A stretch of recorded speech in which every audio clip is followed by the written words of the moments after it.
We've recently been speaking about algorithms and Activision and streamers being protected, right? And for a long time there was a large community of people who somehow believed that Activision were involved in the sales of cheats for their game. In fact, they linked them directly to a specific cheat provider, and that cheat provider was in fact engine owning. And the reason that link was made was due to the fact that Activision were able to promote engine owning cheats by claiming that they detected said cheats. And for a long period of time I sat there scratching my head wondering what on earth these guys were on about. How could they directly link the game developer to the cheat provider? But then after all of the drama that unfolded between Activision and engine owning going to court, and actually engine owning not having to pay a penny to Activision and still to this day continuing to sell cheats in the game, it made me think that maybe something might be going on. You have to remember that a lot of these large streamers who are accused of cheating on a daily basis are whitelisted creators. A lot of them, not all of them, but a lot of them are. And the ones who aren't whitelisted will end up getting multiple shadow bans over and over, or end up permabanned. We've seen it happen in the past. And this actually got me to thinking, if these streamers are protected by Activision due to the fact that they are on a whitelist, which is an anti-ban list, which is also giving them an upper hand in the game through multiple different algorithms that are working in the background, how can I really sit there and think that Activision providing cheats for the streamers is too far-fetched if they're willing to give them the upper hand in any other way? And for those of you who might be confused as to why Activision will protect a certain group of streamers, I'm going to truly uncover the exact reason why Activision would protect a group of people who are playing their game. So let's get into that now. Just off Twitch alone, you can clearly see there are 25.1k viewers at this moment watching streamers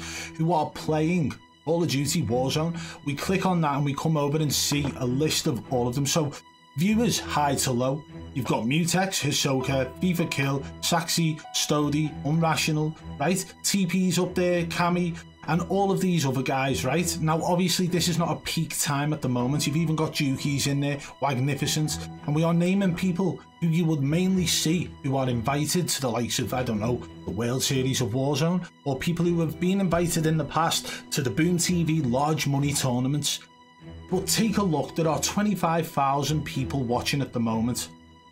But out of them 25,000 viewers at this moment in time, how many of them are watching the top, I don't know, 20 streamers?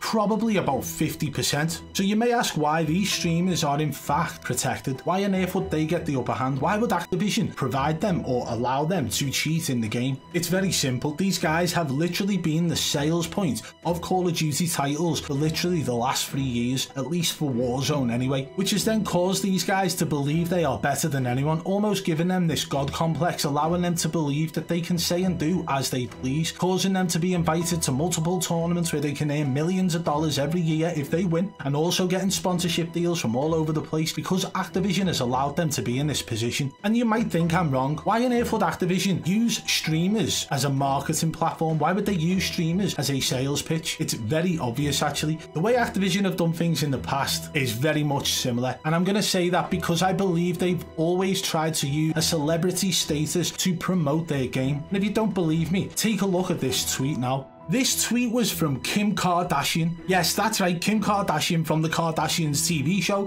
who was married to Kanye West, right? Back in May the 3rd, 2012, at 5:19 AM, she said, "I can't wait for Call of Duty Black Ops 2 to come out. The graphics look crazy." With 51.3k reposts, 3,968 quotes, 79.7k likes, and 2,401 bookmarks. So you mean to tell me that Activision back in 2012 were using celebrities like Kim Kardashian to promote their Call of Duty titles?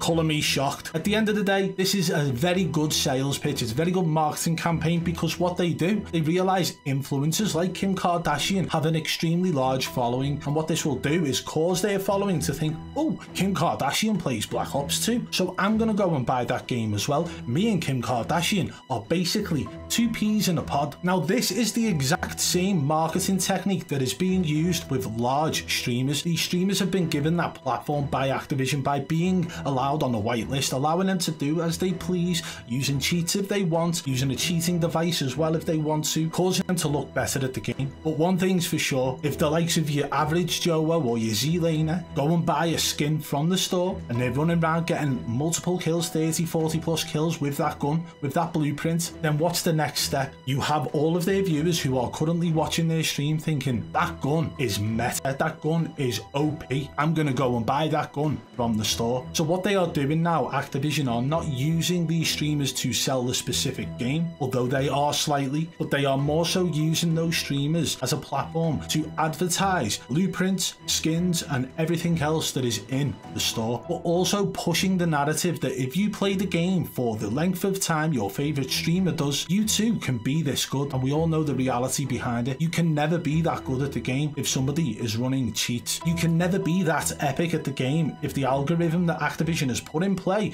is working against you. Like we've said in previous videos, it is not working against these streamers because they are whitelisted. They do not have the same problems in the game as a casual player who's just gone down to GameStop, picked up the game and put it into their console. They're met with the algorithm that will go against them. After a run of good games, you are going to have a problem, sir. You are going to have a problem, ma'am. You are not going to be able to play that good for the duration of the day. You are not going to be able to get better every single day. And why is that? Because Activision doesn't want you to. They want you to go in that loop, that cycle, which is you buy the game, you play it, you have a run of good games, and then you decide, oh, I'm not playing too well now. Maybe I need to make some changes. I'm going to go and watch my favorite streamer. And then you go and watch your favorite streamer. Oh, they're doing things this way. I'm going to go and try that. You go back into the game, and after a run of bad games, it's gone, oh, we'll give you a couple of good games now. And you're thinking, oh, this works. I've watched average Joe. His movement is unreal and it works for me. But then you start having a run of bad games and then, well, maybe the movement I'm doing isn't the same as Joe, or maybe his movement isn't good enough. So you go and watch him again, or you go and watch Z-Lane, or you go and watch Stody, or you go and watch any of these other streamers who are whitelisted, and then you keep doing that on repeat. This is how the system works. This is why the streamers get invited to these large tournaments. Why? Because it adds a lot of hype around that specific game at the time. Because why else would Activision or any other company put $100,000 or $250,000 or $1.2 million